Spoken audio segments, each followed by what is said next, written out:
కొడుకు పెద్దవాడు అవుతాడు. కొడుకు పెద్దవాడై వాచి పెట్టుకునేటప్పుడు తనకి పైకి పెట్టుకోవడం అలవాటు. ఇలాగా మేనమామ అన్నాడు, ఒరే అది కిందకి పెట్టుకోరా, గబుక్కుని దేనికి తగలదురా అన్నాడు. మామయ్య నాకు ఇలాగే పెట్టుకోబుద్ధి అన్నాడు. తను చిన్నతనంలో తన మేనమామతో అదే మాట అన్నాడు, నాకు ఇలాగే పెట్టుకోబుద్ధి వాచి అని. వీడికి అన్నీ నా పోలికలేనే, వాచి ఇలాగే పెట్టుకుంటా అన్నాడు చూసావా అని మురిసిపోతాడు. అమ్మ నాకు విశాఖపట్నంలో దొరుకుతాయే పొటల్స్ నేతి దొండకాయలని, అవి వేయించి పెట్టమ్మా, నాన్నగారు వైజాగ్ వెళ్తున్నారు కదా, కొంచెం ఆ దొండకాయలు తెచ్చిపెట్టమనమ్మా అంటాడు. వెంటనే భార్య పిలిచి, ఏమండోయ్ వీడికి అన్నీ మీ పోలికలే, వీడికి పొటల్సే ఇష్టం అంది. తండ్రి పొంగిపోయి గుండీలు ఎంతో అతిశయంతో పెట్టుకుంటాడు. వీడి తిన్న పొటల్స్ వాడు తింటాడని.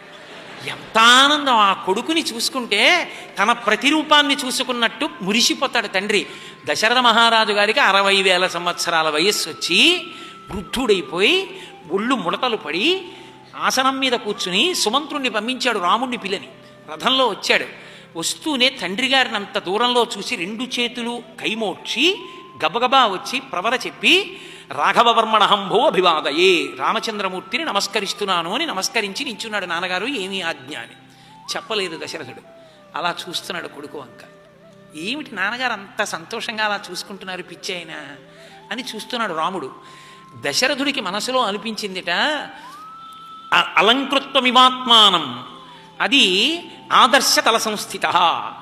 అద్దం ముందు నిలబడి తను విభూతి రేఖలు పెట్టుకుని, తను బొట్టు పెట్టుకుని, తను లాల్చీ వేసుకుని, పంచె కట్టుకుని నిలువుటద్దం ముందు నించుని, ఒకసారి నేను విభూతి సరిగ్గా పెట్టుకున్నానా, బొట్టు బాగా పెట్టుకున్నానా అని తను చూసుకుంటే, తనని చూసుకుని తాను బాగా కట్టుకున్నాను అని ఎలా మురిసిపోతాడో, అలా అచ్చు చిన్నతనంలో తను ఎలా ఉంటాడో అటువంటి ప్రతిబింబం ఒకటి అద్దం ముందు నించుంటే కనపడినట్టు మళ్ళీ చిన్న దశరథుడు వచ్చి నించున్నాడా అన్నట్టు అనిపించింది తండ్రికి. ఎంత మురిసిపోయాడోట ఆ రాముణ్ణి చూసుకుని. అది తండ్రి హృదయం అంటే. ఆ కొడుకు వృద్ధి కోసం ఎంత విచిత్రం అండి. ఆ కొడుక్కి మొదటి ప్యాంటు కుట్టించేటప్పుడు ఎంత మురిసిపోతాడో తండ్రి.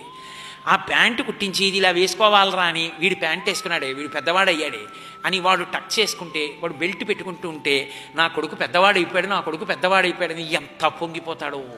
తను చదువుకున్నాడు, తను ఉద్యోగం చేశాడు, తనకి కంప్యూటర్ ఆపరేట్ చేయడం రాదు.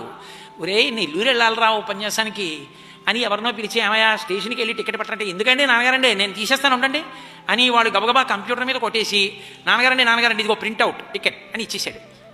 అబ్బా నా కొడుకు ఎంత ప్రయోజకుడు అయిపోయాడు రా, వాడు టికెట్ తీసి ఇచ్చేసాడు నాకు అని పొంగిపోతాడు. ఇంతోటి ఏమిటి, ఆ కంప్యూటర్లో ఆ రైల్వే నెట్లోకి వెళ్ళి వాడు టికెట్ తీసి ఇచ్చాడు.